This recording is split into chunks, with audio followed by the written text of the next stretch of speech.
손을 대면 바스락 꺼질 것 같은 얇은 종이. 30여 년 전 그 세월이 오늘 희미한 부피로 다가옵니다. 이리와 이리와 바둑아 이리와 이리 오너라 나하고 놀자.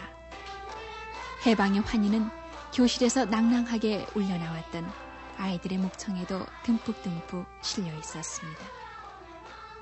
그리고 란도세를 맨 철수와 꽃무늬 치마의 영희 뒤를 그 바둑이는 참 무던히도 따라다녔습니다. 그러나 철수를 따라다닌 바둑이처럼 가난은 당시 100만을 헤아리는 철수와 영희 뒤를 졸졸 쫓아다녔습니다. 가마니를 깔고 앉아서 혹은 마룻바닥에 엎드려서 깨진 창틈으로 들어오는 찬바람에 몸을 떨며 바둑아 바둑아를 생경스럽게 소리쳤던 그때 철수와 영희들. 더러는 앞자리 순이의 다발머리에서 흘기 보였었던 허연 석회. 이제 세월이 흘러 시집간 순이의 막내딸은 샴푸에 린스를 하고 오늘 이렇게 꽃무늬 리본으로 앉았습니다.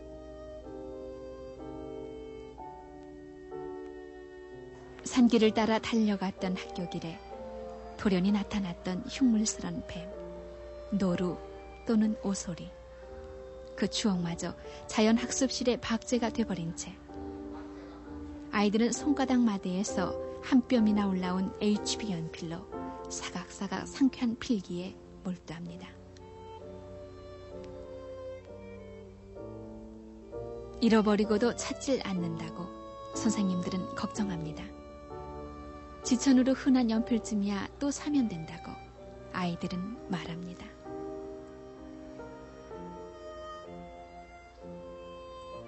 그러나 이 아이들의 아버지와 삼촌, 손이 시려 토막난 연필 잡기가 어려웠었던 이 아이들의 어머니와 이모의 망막에는 그 시절의 정경이 아프게 떠오릅니다. 소꼬를 베고 해질녘까지 나무를 캐느라 곤하게 쓰러졌다간 깊은 밤에 일어나 몽당 연필에 침을 칠해 바둑아 바둑아를 썼던 그 시절, 그때를 아십니까?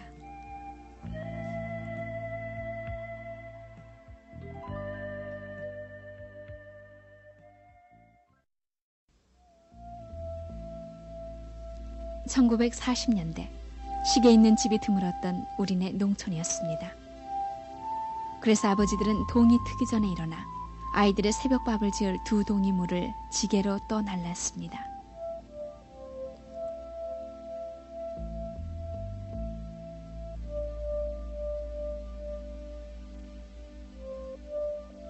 학교로 가는 길, 구불구불 산길 20리는 예사였습니다.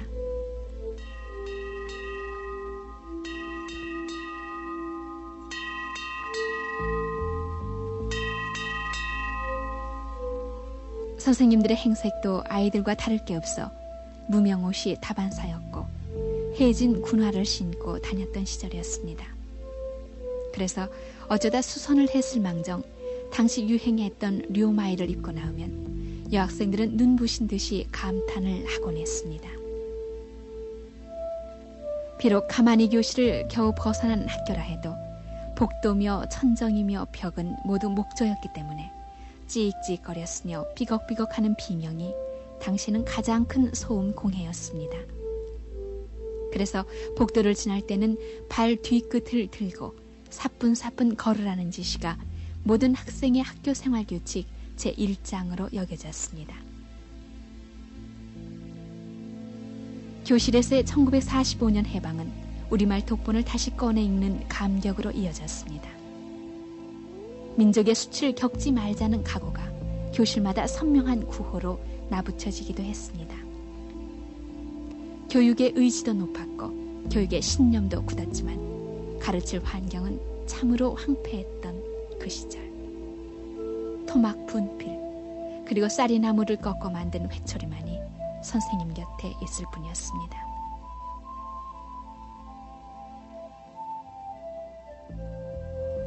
졸업의 노래 그대로 책은 물려받는 것. 그 너덜너덜해진 교과서는 다시 동생들에게 물려주는 것으로 알았습니다.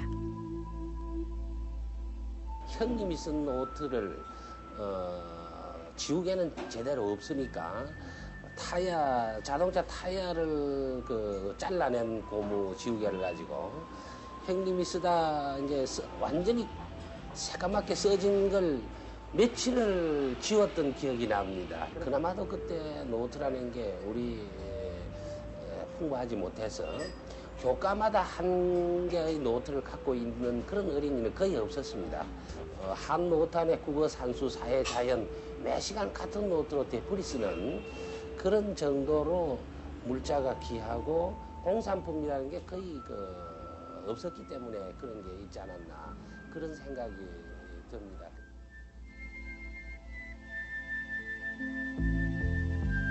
수업은 철저한 주입식 그리고 암기식이어서 선생님은 어제 배운 거 다 외웠냐라는 물음으로 공부를 시작하곤 했습니다. 그 타이어 고무도 귀해서 침을 칠해 지우느라 종이가 찢어질 때면 아예 허공에다가 받아쓰기를 했던 참담한 교실 풍경.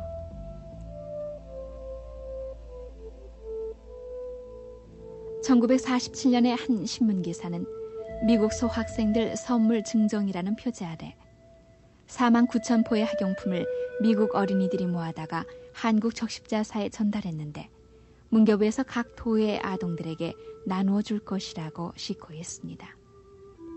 그럴 만큼 연필 없는 한국 어린이들에 대한 소문은 세계적인 관심거리였습니다.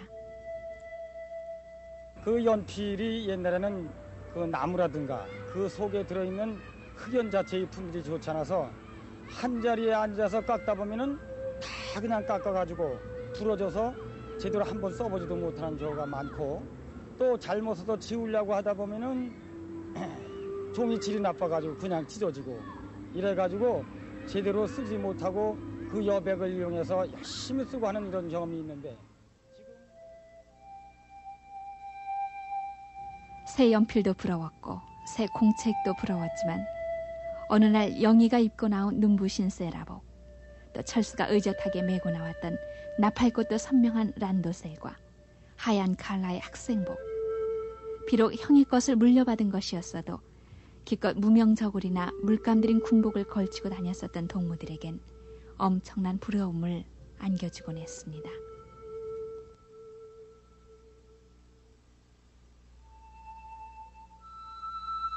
아이들의 일거리도 만만치를 않았습니다.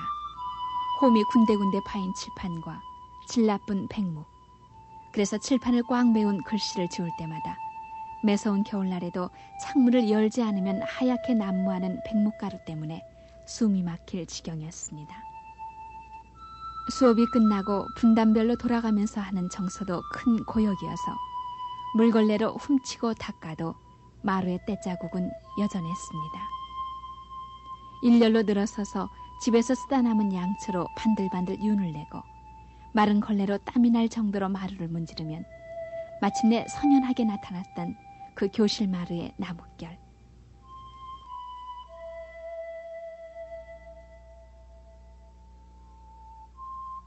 질이 거칠다고 해서 별명 지어진 똥종이 공책과 너덜너덜한 교과서, 몽당연필 한 자루를 소중스레 책보에 담고 그리고 그것을 울러매거나 허리춤에 동여맨 뒤 산길을 뛰었습니다.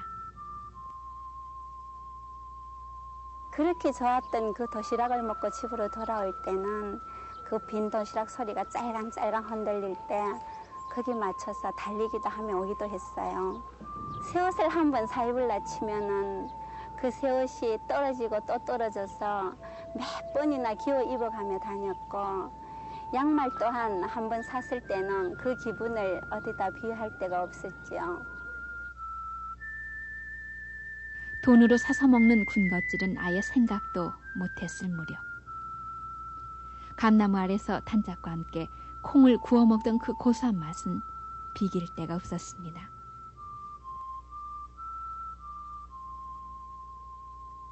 학생이면서도 집에 돌아가면 어쩔 수 없이 일꾼이 돼야 했습니다. 소녀들은 댕댕이 소쿠리를 메고 봄이면 달래와 냉이, 취나물, 고사리, 여름이면 상추, 애호박, 그리고 이런 가을이면은 쓴바귀를 캐느라 해질녘까지 능선에는 가녀린 저고리꼬름이 납불됐습니다.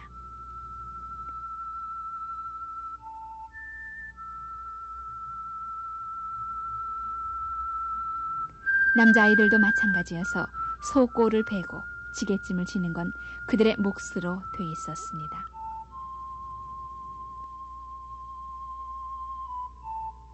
내동댕이 처진 책보처럼 집에 돌아오면 이미 학생은 아니었습니다. 불을 지피고 가마솥을 닦고 동생을 보살피고 또 부러진 노숟가락으로 감자를 벗기느라 순이는 학생, 일꾼 그리고 가정부 일까지 했었는데 그 어린 마음에도 한이 배어나와 함지박에 그득이 내려와 고이곤 했습니다.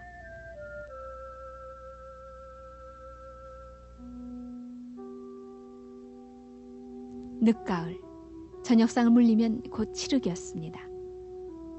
그래도 남아있었던 끝도 없이 아이의 손길을 기다리던 잔일들. 새끼를 꼬느라 손은 부르트고 등잔불에 매캐한 연기로 코끝이 까매질 때까지 아이는 마시면 마실수록 젊어진다는 신기한 샘물 이야기를 다 읽지도 못한 채 쓰러져 코를 골곤 했습니다.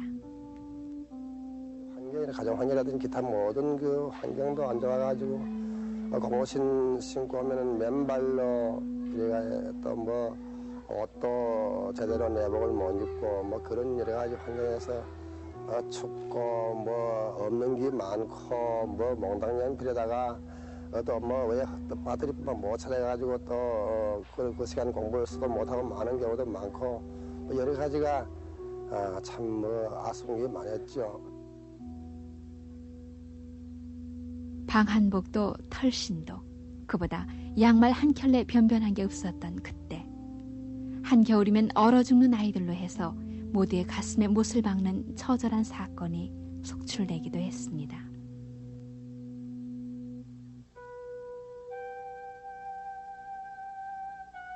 전쟁의 포성은 교실에도 울렸습니다. 전시용 교과서가 그 빈쇠대 피난 학교에 공급됐었는데 책을 각자 꿰매달라는 문교부의 긴급한 당부는 9살, 10살짜리에게도 절박한 심정을 갖게 했습니다. 교과서 말미에는 결사적으로 나라를 지키자는 우리의 맹세가 결연하게 적혀 있었습니다. 1. 우리는 대한민국의 아들딸, 죽음으로써 나라를 지키자. 2. 우리는 강철같이 단결하여 공산 침략을 처부수자. 3. 우리는 백두산 영봉에 태극기를 날리고 남북 통일을 완수하자. 몽당 연필을 쥐던 그때 소년 소녀들이 비감한 눈빛으로 바라봤던 우리의 맹세 1, 2, 3. 1954년 11월에 나온 이 기사. 메어리라는 미국 소녀는 한국 어린이 600명당 새 연필이 10개밖에 되지 않는다는 딱한 소식에 연필 수집 운동을 전개했다고 외신으로 보도하고 있습니다. 연필은 그렇게도 소중스럽고 귀한 것이었습니다. 그래서 그때 등장한 펜촉을 보고 철필이라고 경탄에 마지 않았으며 만연필은 인류 신사만이 소지할 수 있는 고급 신문의 대명사처럼 여겨지기도 했던 때라 만연필 쓰리꾼이 횡행했던 시절이기도 했습니다. 그렇죠. 쓰리꾼이라고 그러면 그 6.25 사변전에 저희가 그 중학교 다닐 때만 하더라도 대개 외제 만연필이 주류를 이루고 있었는데 쓰리하는 쓰리꾼들이 제일 손쉬운 게 그 만연필이었댔죠. 지가 쓰리의 그 전문가가 아니기 때문에 잘은 모르겠습니다만 들리는 얘기를 들으면 말총체, 그러니까 말의 꼬리가 그 길지 않습니까? 그게 이렇게 그러니까 동그랗게 만들어가지고 보이지 않을 정도로 이렇게 탁 치면 꼭 낚시하는 것 마냥 그렇게들도 했다는 얘기를 말로 들어서 알고 있습니다.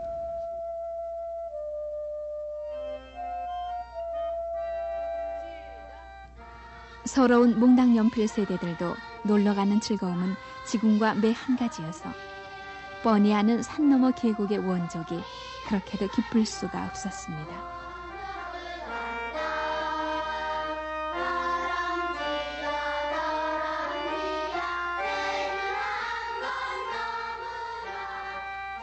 그날도 선생님은 교단에 섰던 구제품 옷이었으며 아이들은 식어버린 도시락을 책보에 담고 고무신을 끌었습니다.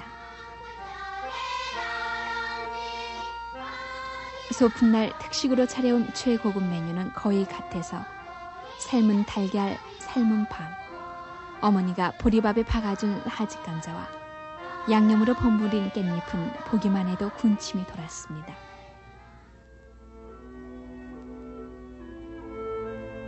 옛말 그대로 세월은 유수와 같아서 물 흐르듯이 흘렀습니다.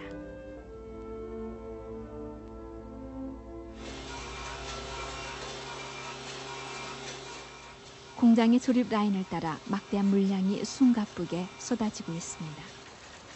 연필, 샤프, 사인펜, 스케치북, 그리고 크레파스, 필기구라 이름 붙은 것들이 도시, 농촌, 어촌에서 신물나도록 쌓여있고 이제 아이들은 예쁘고 새로운 것들만 찾아가고 있습니다.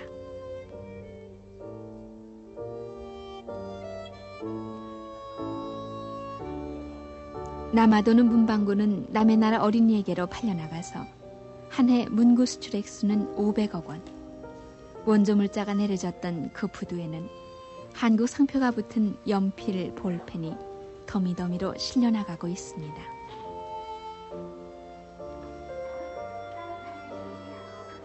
다시 1986년 10월 서울의 한 학교 4학년의 컴퓨터 교실. 회초리 들던 선생님 대신 마루에 조치를 하던 아이들 대신 방 안에서 두런두런 들리는 음향은 말끔한 아이들의 키보드를 두드리는 소리뿐입니다.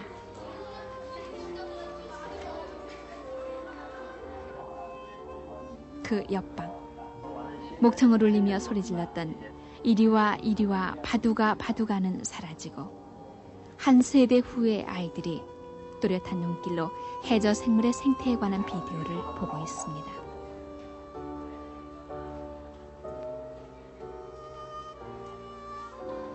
고무신 2짝을 들고 마루를 사뿐사뿐 걸었던 그 복도에는 마징거 슈퍼 태권브이 제트 작전의 스포츠화가 울긋불긋 뽀얀 얼굴의 주인을 기다리고 있습니다. 그 옆 교실 천정의 조명등이 일순 밝아지면서 2학년 아이들은 교과서의 연극을 실험극으로 꾸며보고 있습니다.